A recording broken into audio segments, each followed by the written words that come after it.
What's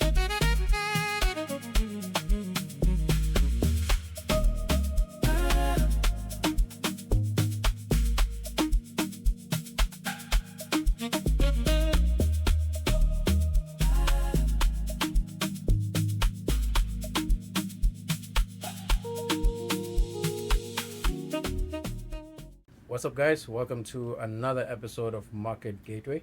Today, I've got a very special guest, my fellow brother from Lipompo. I can't wait for you guys to actually hear his story. When I heard it, I was very intrigued because I could really, really relate. So, ladies and gentlemen, help me welcome Rowan Landsberg. Thanks, man. Thanks for having me. I know we've been talking about this for quite some time, and I'm glad we can finally do it. Well, no, when I heard your story, I actually thought, you know what, maybe let's bring it to this platform so you can actually share it with my audience. What I heard from what you were sharing, it was very relatable to me. So I actually want to dive deeper in that. All right. So I just wanted to start with how you got where you are today, like from the beginning. I would say maybe where you got your first exposure, not just Forex, but when you decided I actually need to start making money now.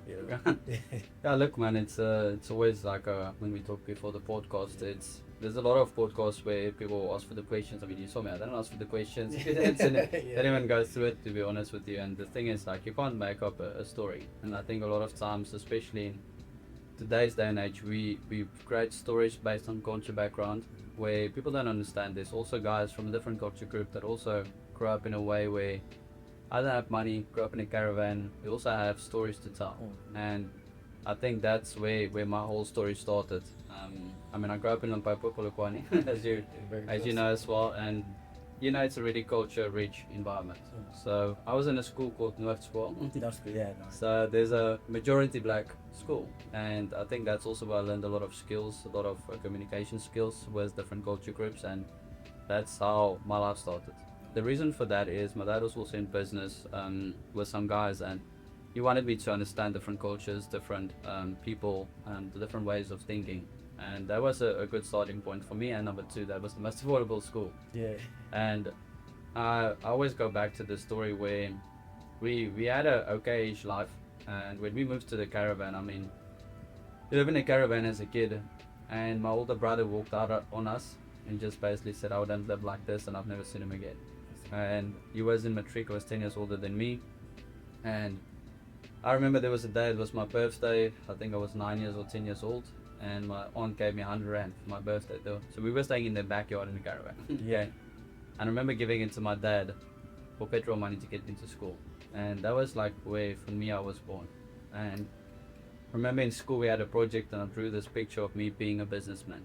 And that's the vision that I always had. And I knew we didn't have the financial capability to go to university and things like that. And at that time, I mean, entrepreneur was born. I asked my aunt if we can start farming. So there was a farm stall, and they didn't sell fruit and veg.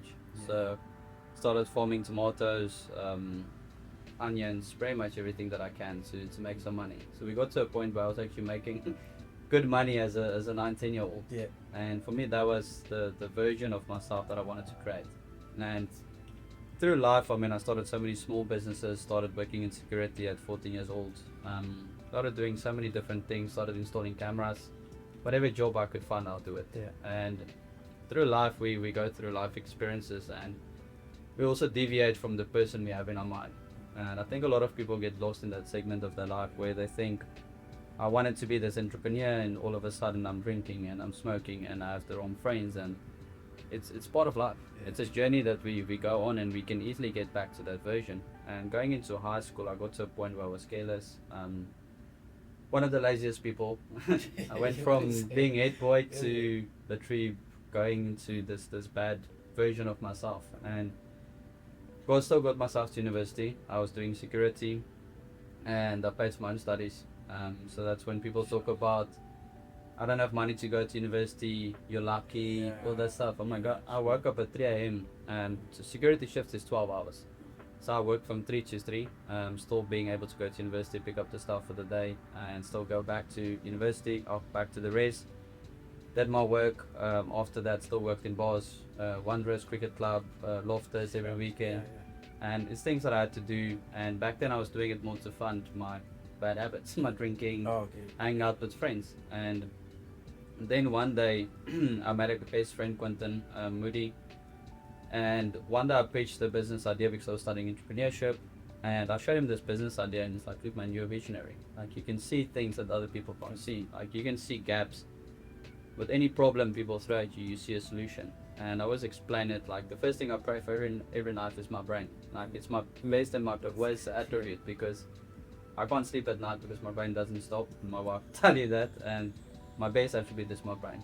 You can give me any problem, you can give me any industry, and I will on the spot make up, solve the whole solution. It's like my brain just expands. And the issue with that is also that your brain keeps moving to the next thing. So it's a thing where I understood that I've never depended on people my whole life. Since I'm 12, 13 years old, I've taken care of myself. And it also creates a bad side of you where you don't depend on people. And you don't trust people, you block people off because you think you can do everything yourself. Yeah, true. And with him, I mean, he was just a workhorse. And he told me, man, we can do so much more in life. And we started, tried to start a few businesses throughout the years.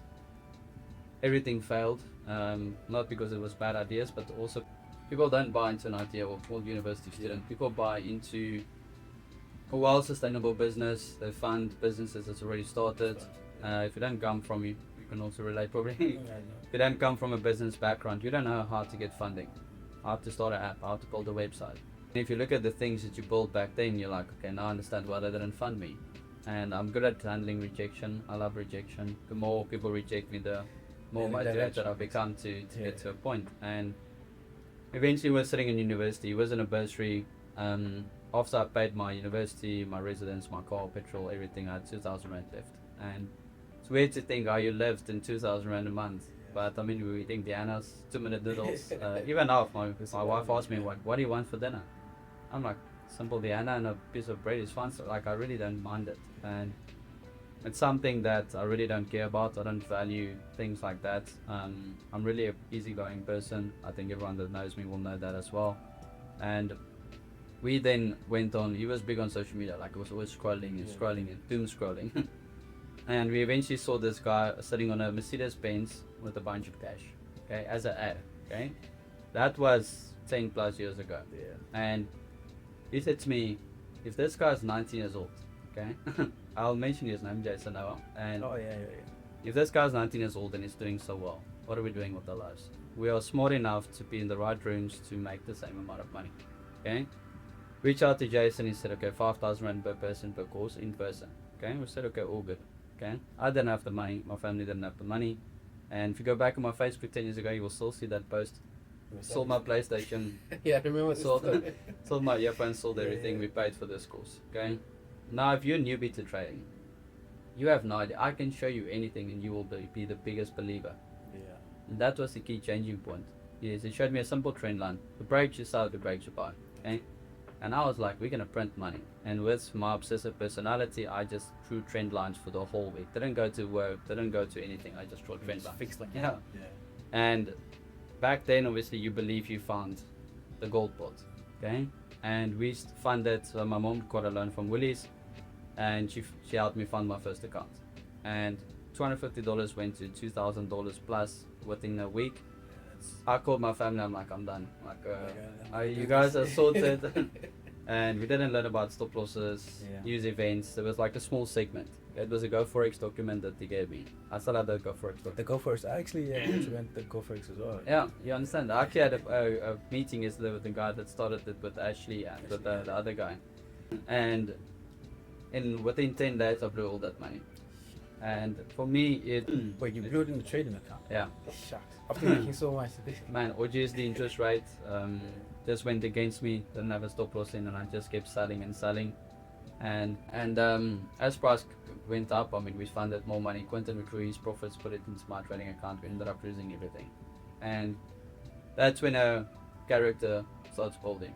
And you can be to a point where Forex is a scam, Jason scammed me. I mean, why do people even go to that point? Okay, I made 40,000 rand with what he showed me, but now I made a mistake not doing more research on news events, stop losses, whatever it might be. So that shouldn't be on Jason not teaching me that. He teaches one thing, I had to fill it in. I need to fill in the gaps. And I just said to Quentin, look, If I was in the right way, I would be sitting on 160,000.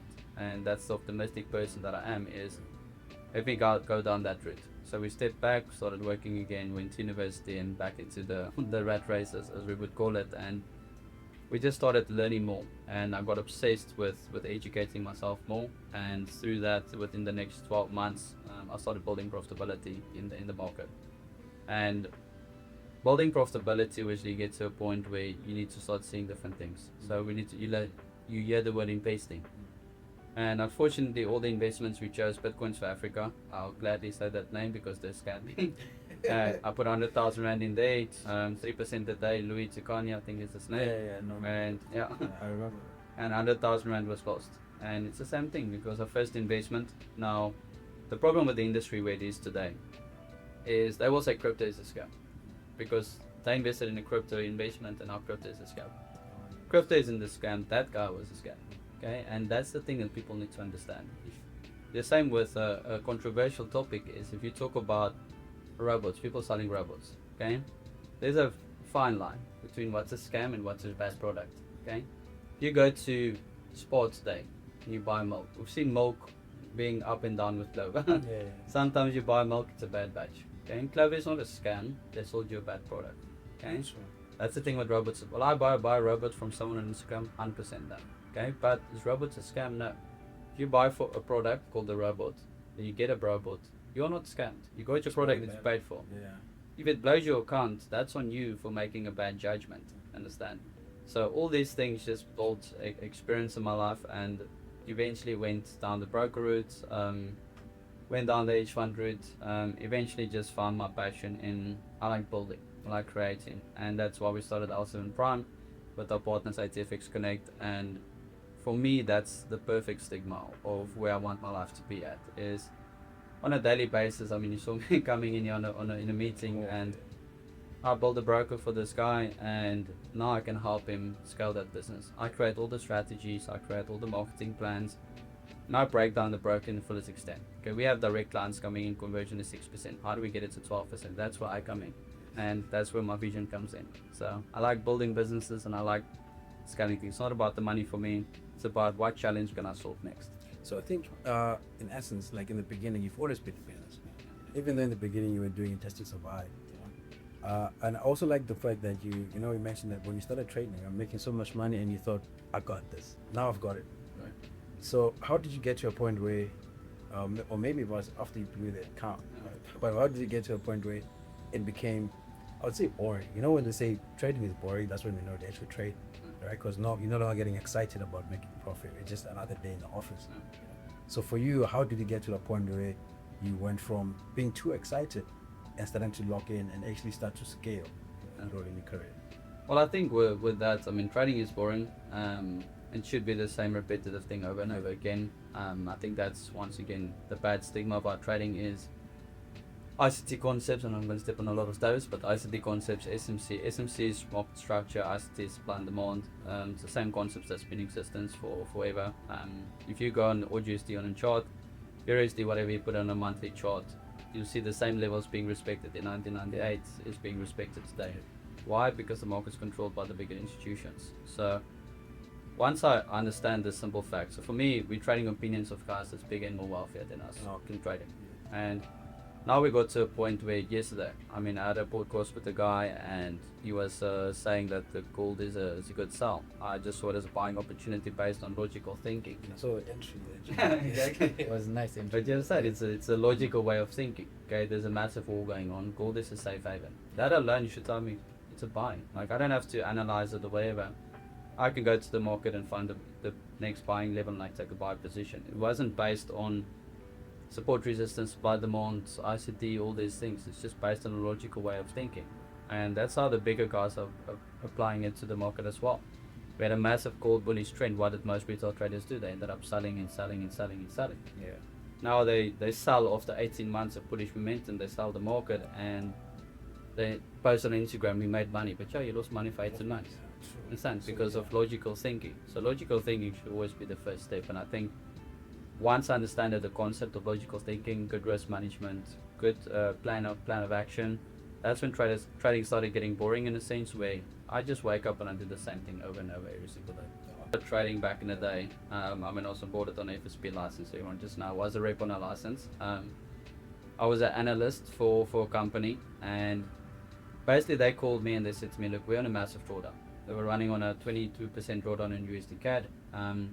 The guy that I started that hedge fund is actually a person that I sold a course to back in the day, back in 2018. I sold a course to him. He took that knowledge, he started an alternative fund management company. Okay, regulated, everything. So he called me one day and he said to me, can I fly down to Durban? Okay, he flew us down, he had a whole office, massive office, he built a big fund. And it was more a thing of he's grateful for everything that I showed him to do. And that's another proof of concept of what I was teaching for me, help people to start a multi-million rand company. And he was in a USD CAD drawdown and said to me, if you can get me out of this drawdown, I will give you 50,000 rand a month salary to be my analyst. Okay. And back then I was like, let's say for 50,000 rand to do to do what I do, and helped him get out of the drawdown, and actually helped him the first month to make 33% on returns. Okay, I didn't deal with his risk management, anything, that was all on him. And when I made the 33% on the fund the first month as an analyst, he said to me, okay, why did you buy shares in the company? And I bought shares in the company, myself and Quentin, and we got involved in that. And then 2020, I mean, we were up 106% on the fund for the 3 years, which is quite good. And then we had the massive market crash. Okay? Woke up on minus 12 million rand running. And just for context as well, I've been on a podcast where I said this, and people are like, I can't trade minus 12% of minus 12 million. But people don't understand how big the fund was. Okay? If I tell you now I run in 1,000 rand drawdown, it will be fine. Yeah. But if the account's on 10,000 rand, it's 10% drawdown.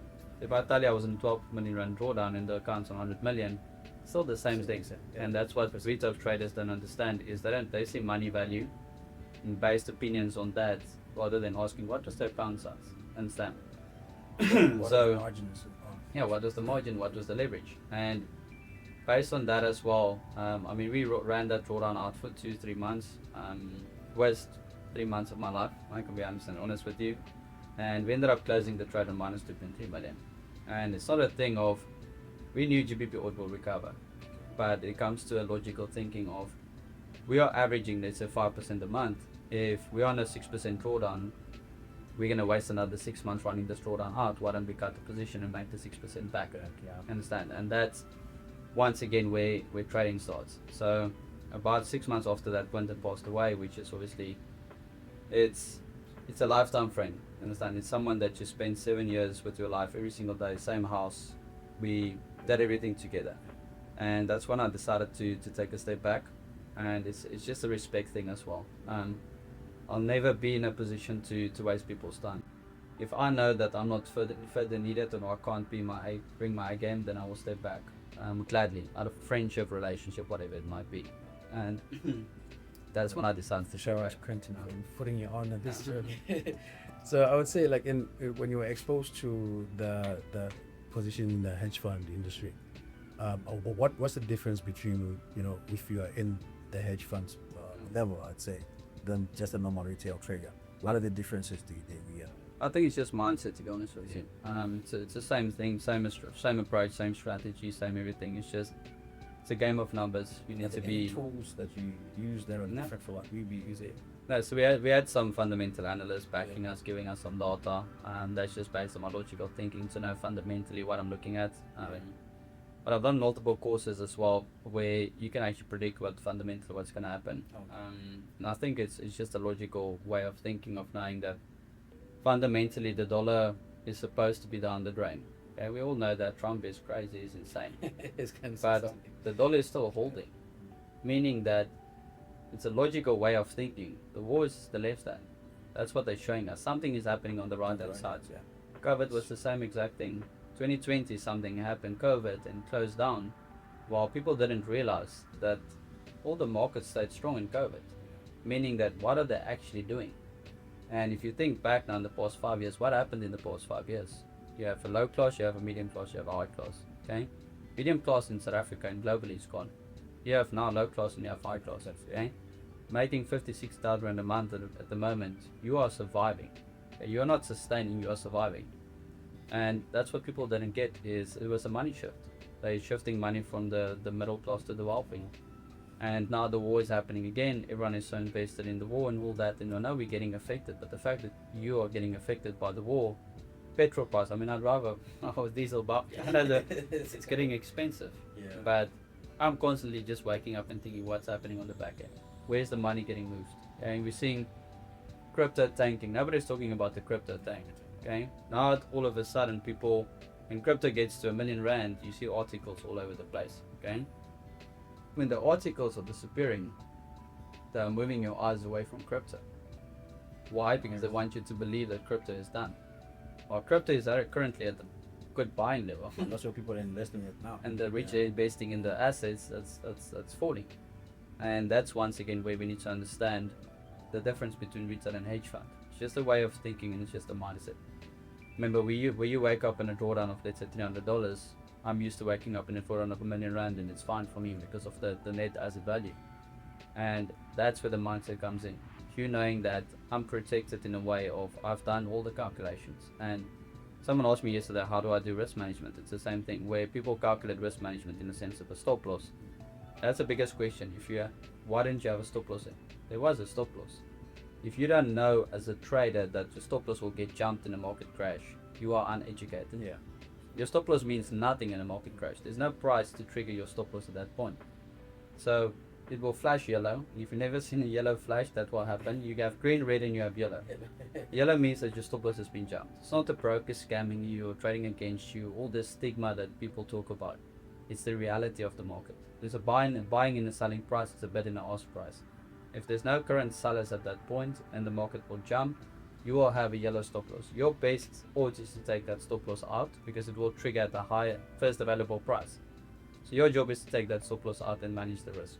So that's how I calculate and move towards it. So I think it's much better to actually know how much, when you go into a trade, you know how much I'm willing to lose. Is that instead of how much I'm willing to make from this trade? Yeah, and I think based on that point, it's if you have a stop loss of 1%, for example, and you're trading, let's say, Australian dollar, US dollar, okay, then you need to say, if we are on a point where the market crash can happen at any given time, is it going to happen 80% sure it will, okay? Why? Because of politics and all that stuff. So I enter the market every single day of, if I have a market crash today, where will my risk or drawdown be at the current point? I need to trade myself back into the market. Will I have enough equity and margin to sustain myself to trade back into the market? Because stop loss won't mean anything. Yeah, I wanted to actually talk about like how you actually started to fund. I understand the first account that you actually probably within a short period of time, right? But then after that, the account that actually changed it for you. Like, okay, now I'm going to take things seriously. I'm going to invest a certain amount, and from there it just took off. So, yeah, this was back in 2016. I mean, I had a close friend, and he decided, okay, he has a few million coming out. Okay, you can't really take third-party funding. You're young, you're ambitious, and I said to him, look, I don't want to take the risk. Let's start a company called Company X. Okay, this guy, we're all directors in the company. He does a cash injection into Company X. Okay, he put 2 million rand into that account.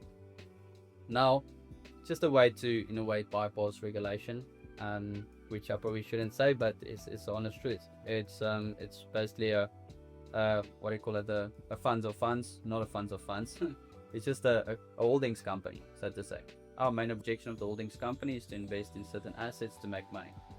And this guy invested, and he was willing to risk 400,000 rand of his money. It's the mark. Quentin had a 200,000 rand account, I had a 200,000 rand account.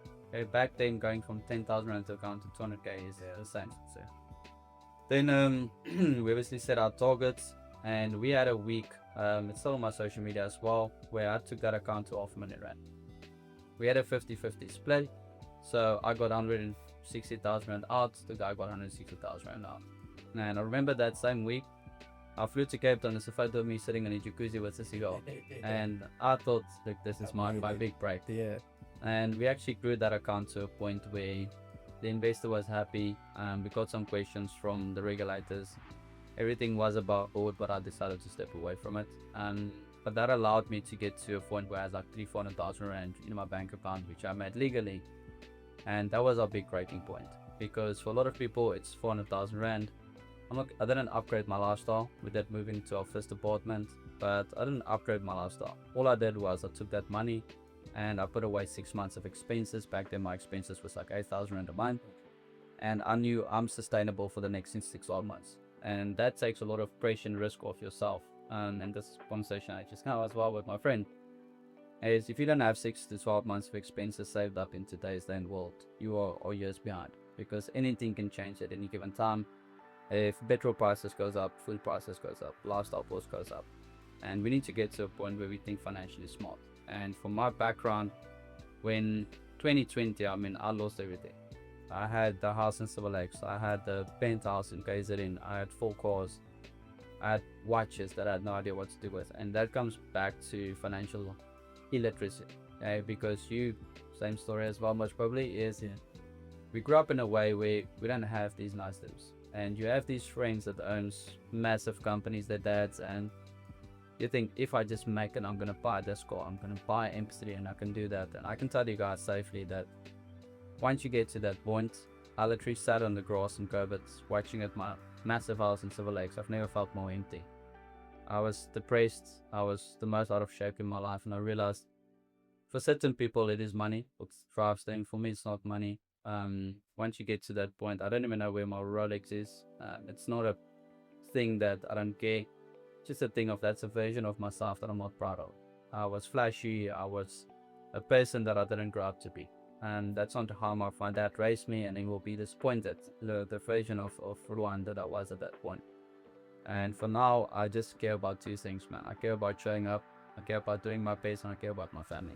So would you say that's where everything changed in 2020? Like from being this flashy guy making so much money, and then after that, after losing everything, that's when you had to sit down and say, okay, what do I need now? That's when life humbles you, and you realize that there's life lessons, and you also realize that there's smarter people than you in certain aspects of life, where you need to take advice. I'm at a point now where I have some money and it's the same thing. It's such a simple concept. Okay, now if I bring that money into the country now, I have to pay taxes. Okay, now I'm at a middle road of, I want to buy a new house for me and my wife and my kid, because we're also trying to get another kid. Now, do I bring that money back into South Africa and I pay taxes on it? And do I bring it in? Do I pay the house cash? It's an answer that I don't have. I've never bought a property in that extent. I have the farm in Limpopo, which I'm paying off on a bond. And the reason I did that is pretty simple. Someone told me it's not good to buy a house cash. But also people told me it's better to buy the house cash than pay taxes. So now I'm at that point. And that's when you need to drop your ego and understand. Let me reach out to one of my property friends, which happened to me today at 5 for, and ask him the honest question. If you had this amount of money, will you buy the house cash, or would you front it? And then we have guys now in the forex industry exposing people for financing a car. Buying a car cash is the dumbest thing you can do. I just saw a post this morning about Andy the Goat funding his i8. It's smart. It's the only liability you'll ever have is a car.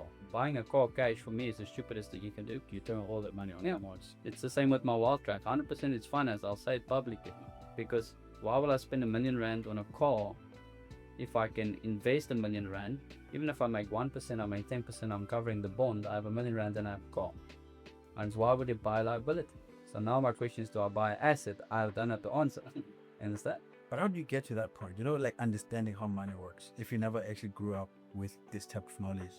I think it's just asking questions, man. We all surrounded by, we have a connection now. Okay, if you're learning my strengths and my weaknesses. So now if you know that I'm good at finding the right investments, you call me, and I'm always free. I know don't DM me or stuff, because it's just I'm not on social media. Although I post, it's the same. I've been in Cape Town for 7 days. I've only posted 2 stories, just because I've moved on from that version of myself. Okay, but now I work with a guy called Danny Mowers. Okay, he's like my mentor in life, and I respect. There's not a person that I respect more. He's like my second dad, so to say. And even when my dad was still around, he didn't see it as an attack. To say that Danny's well established. I've never seen a person with high work rate. That guy is almost irritating. How hard he works. He's gonna watch this podcast and he's gonna laugh because he knows it. But that's how I became the version of myself. Now, Danny has also his weak points. So if I have to look at certain, I can't say things, but that section of Danny's life, I feel that he needs some help with that. So I'm not taking advice from him in this certain extent, and I will be transparent with it. But now I meet Robin, for example. Robin is the biggest family guy. So I didn't grow up with a close family and all that. And when we travel to Dubai or to Hong Kong, when I see Robin calling his kids and they're playing Ching Chung Cha, it's so inspiring to me. Right. And I'm like, I don't have that relationship with my daughter. So I need to build that relationship, because it doesn't mean because I didn't have a relationship with my parents to that extent that I don't have to be that version. So I always try and look at all aspects of my life to try and keep a balanced life. Sometimes when you travel, I mean, I'm always working. I haven't been home in 6 weeks. I've been to Dubai, Korea, all these places. And for people like guys always traveling, I'm like, man, I landed in Korea. I didn't even leave the hotel for 6 days in Korea. It was just meetings and working. And there was people that enjoyed themselves, and I'm glad for them. But for me, it's not the version of myself. I don't have that luxury now to enjoy myself. And when I get to Korea, I'm spending time with a guy that's worth billions of dollars. Yeah. If he says, let's go for a drink at 1 a.m., I'm going for a drink at 1 a.m. Whether I stop drinking or not, I'm going to take a drink. It's a simple thing of, if someone asks me, I have a guy that's worth $100 million and he built a massive AI company, it's like, you want to go and have a cigarette? I don't smoke cigarettes, but I'll go and have a cigarette. Yeah, for the sake of that, we'll And it sounds so stupid, but you need to match his energy in that point, because you need advice from him, and you need him to guide you. And it's the same now with the properties. And I took over the farm in Limpopo for simple fact, and this is a way to understand the person behind the one. It's people think, yeah, he has all these businesses, he does all these things. I didn't have a car for 5 years. Although I have enough money to buy a car, was a simple expense to me that I didn't need. And I built the chicken houses for my dad because he lost everything in COVID, and that sustained him and my mom. Okay, that took all my savings. Now my brother took that over, and that's how my brother sustains his life. Okay, I don't take a cent from the chicken houses. I still help out financially, whatever it might be. Now I have my mom. My mom has brain cancer. When she got brain cancer, it's the same. She didn't have medical aid. I didn't have the connection with them to know they didn't have medical aid. And when the doctor called me and said to me, 300,000 rand or your mom dies. Hospitals have no care in the world. They will literally let her die. And took out the money, and literally all the money I saved up again for my family went to zero. And now my dad passed away, and there's no money in the trust or the boodle. I don't know what's the English word for that. The will. Oh yeah. There's only debt. So now I have my mom with brain cancer. She can't work. Let Bank is suing her because she stopped paying like a loan. I mean, she has brain cancer. My dad passed away. Just the way the world works. Now my dad's sister lives on the farm because she's mentally disabled, and my whole family lives on the farm. Now rather than for me than paying 6 different payments, there's 6 houses on the farm that can buy the farm, and I take care of 6 people. And that's a version of me that people don't see. I don't care about myself. This is a Mr. Price pants. This is a Mr. Price shirt. And I have had the Calvin Klein phase in my life when I was single and I had fun. But no, I don't care about what. And I know Rydell said this about me when he met me the first time. I was wearing Levi's shoes and stuff. And I'm like, no. He exposes people for selling dreams. And then he exposes me. The day he met me, I was wearing Levi's. Like, buddy, like, where are we going with this? It's just I grew up and I learned that life is not about fancy stuff. Yes, we like shoes because it's comfortable. But that goes to the industry. There's a good point you raised there. Like, if you're a trader, people expect you to learn a certain way. I think that's also why I find most young traders, they could be good traders, but then now they go out of their way to try to impress social media. Now they want to buy and have full cash, like you were saying. I want to go to a club, spend so much money, And I think that could be very distracting, because now you move away from what you actually call from, like what you're really good at doing, and now you want to sustain a lifestyle. And then when you attain it, now it affects your trading psychology, and that's when you washed out. This is a fair point. When in 2022, I found a young trader. I can't say his name, but yeah, 180 followers on TikTok, and this guy was good at trading. He showed me his ICT ways. Not saying ICT doesn't work. If you understand it in that way, it's just supply demand. But if you understand that way, it works. And I said to him, look, man, you're a good trader. You're 19 years old. I saw him making money at the broker, and I was like, let me help you build your business. I helped this guy build from nothing to euro. And when he started making good money, what did he do? He moved into the wrong crowd. He was poking bottles. and all that. Now the guy's reaching out to me every week asking me for 5,000 rand. I'm like, man, I already gave you the script, I gave you the direction. But he falls into this marketing thing where that's where the forex industry is at, and it's also a culture thing where we make people believe that that's the way, that's what you're working towards. Where I'm yet to see a guy from your culture group saying that, guys, this is how you make money from forex. This is how you invest your money. This is how you build your money. This is how you sustain your money. We see it with 10-day entrepreneurs as well. Once they get 60 million, there's another guy today. 60 million, he buys 50 million worth of cars. It's a way that it's not sustainable.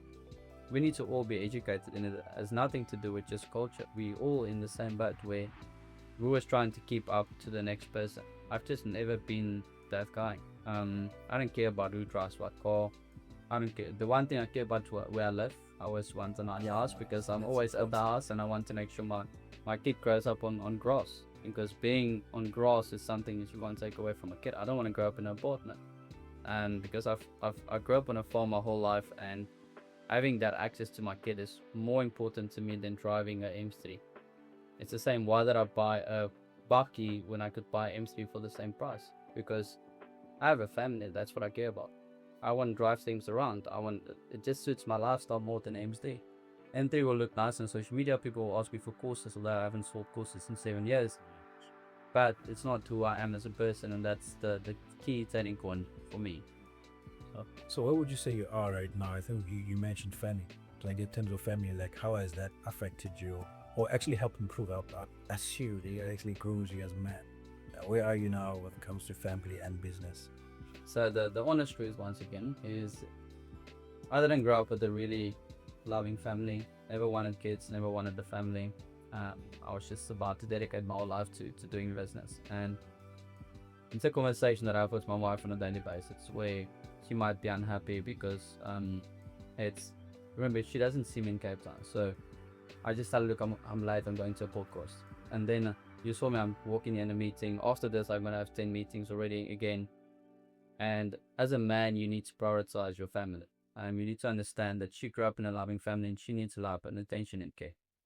If I have a daughter and I want her to become the best version of myself, I also need to be able to say, I don't have a lot of patience in life. I'm really short-tempered sometimes. That's my bad thing. That's where mom comes in and she takes care of that. But in the sense of guiding her and building character, that's where my strength is. So I need to spend time with her. I also need to teach her what a man is about. I don't want her to grow up and be dependent on a man. She has the ability to build her own finances, her own wealth. And she needs to be strong enough to say that I can do whatever I want in this world. Because it doesn't matter how you grow up in life, and that's the biggest demand in Africa in general is I grew up in a bad way, I grew up in this time or whatever, and I don't have the capabilities.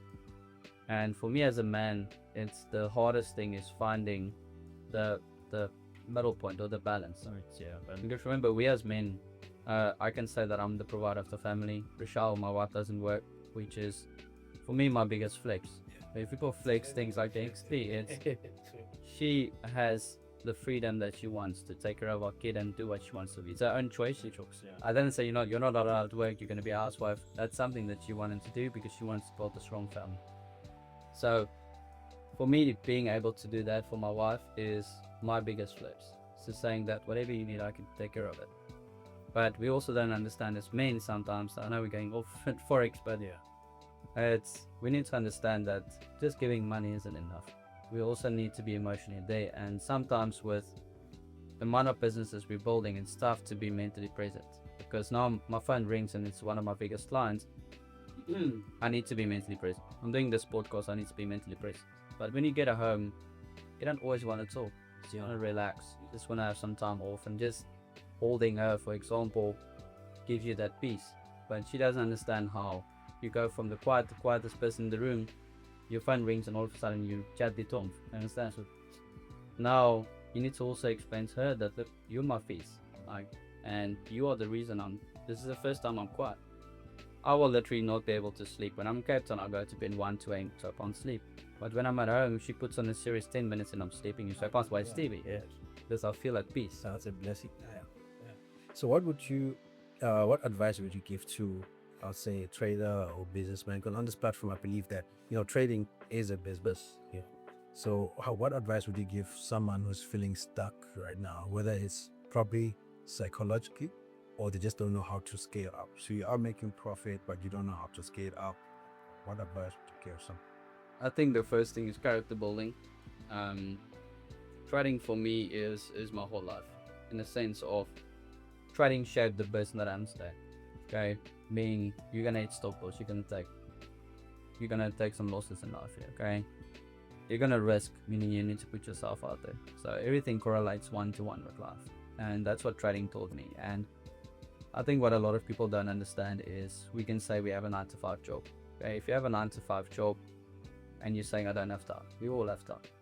Okay, you have a lunch break, you have after hours, you have before work, and it comes down to a point where you need to build good habits to be able to become a trader. You will never meet as a profitable trader, and correct me if I'm wrong, that's popping bottles on a Tuesday, on a Wednesday, on a Thursday. It's not sustainable. A profitable trader is someone that has a really basic life balance, does this thing, balanced life, goes to the ocean, does a cold plunge, goes to the gym, goes for walks, read some books, have mental clarity, have a good balanced family lifestyle. That's what a trader is.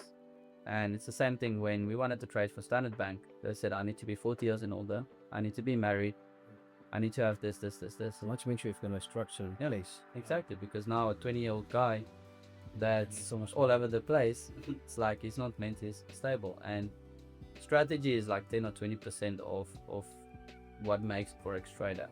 For me, it's about building a knowledge base in your mind that is uncomparable to anything else. If you can give me any chart literally now, even indices that I don't even trade, I'll be able to create a strategy on that based on logical thinking and the foundation that I have in my mind. My friend called me last week. He wanted to do a video about NFP.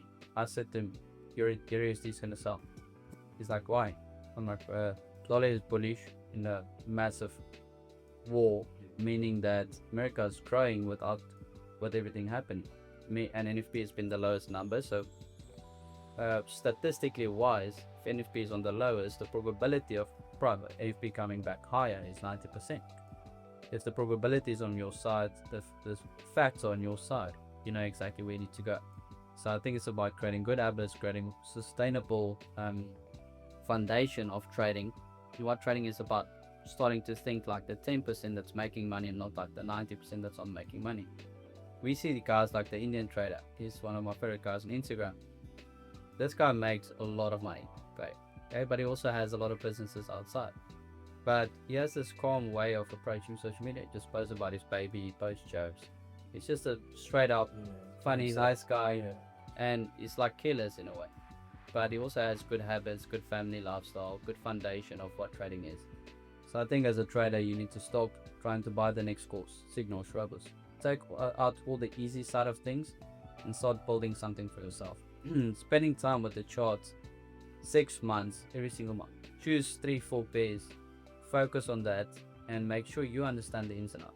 What happens in news events? What happens in Asian session, London session, US session? What happens to this market? Okay, if price goes above a support level, for example, that you're trading from, price is never going to go to a support level and go up. Okay, how many points or pips does it go below that support level before it starts buying pair? How do I adjust my strategy around it? How do I increase my profitability? Am I a person that's going to focus more on risk reward? Am I going to focus more on winning trades? Is it win rate? Is it risk reward? Is it risk management? What is it? If I have a problem with entering trades, if it goes against me, then it means that that's my personality. If things fix, I just keep pushing back. If you keep pushing back, it's fine. Take your account, break it up into 10 accounts, and go full margin. If you like going full margin, just do it in a different way. So it's about finding what works for you. Everything works so much different. We can look at a chart now, we'll both get to the same conclusion in our different thinkings. And that's where it comes down to, is figuring out you as a person, how do you see things and how will it work for you. So just before we close off, I don't know if there's a way that people can reach you. Are you providing a service that people can reach out to you? Or how can people get in touch with you? No, so I don't do any services or educational stuff. I have a free community on Telegram. I know the guys on there are probably saying you don't trade anymore. Overjoying that's it. No, but it's something that I do for free. I don't sell anything. There's no pay me this or whatever. It's just something that I do to keep myself in the game, to be honest with you. And I like doing market updates. I like doing webinars. So every now and then I'll just jump on there, give a market update. And if you look at the previous market update and look at where the market is, you'll feel like, it's actually played out. So that's pretty much it. And then obviously on the other side, I'm building also in Prime. Anything in finance that you guys need to be built, I can build it. Whether it be a KYC vendor, build my own KYC vendor called kyc.io. Very simple. It's a KYC vendor is a monopoly. They overcharge. They charge for retries where Home Affairs doesn't charge for retries. Woody's doesn't charge for retries. And it's a simple thing. I just build a solution to basically stop a monopoly. So now on Instagram, it's tough to reach out to me. It's not that I don't reply on there. It's just I don't have time to go on social media and respond to it. And I don't mind someone asking me a question. It's just sometimes people will take a long way around. Like, hi sir. Yeah, it's getting started. It's like, just mention me, tell me what you need help with. I could just send you a voice note, and I'll always try my best to get back to everyone. Yeah. All right. No, thank you so much. Thank you so much for joining us today. Thanks, man. Thanks for having me. I think I'm pretty blessed to have traders like yourself here. Because one thing that I actually wanted to proud ourselves with at Market Maker is literally trying to get the really, really authentic trade. And the traders that actually trade, people that's been through the mud, the guys that got their skin in the game, you know. So I'm really, really humble to be your presence. And thank you so much.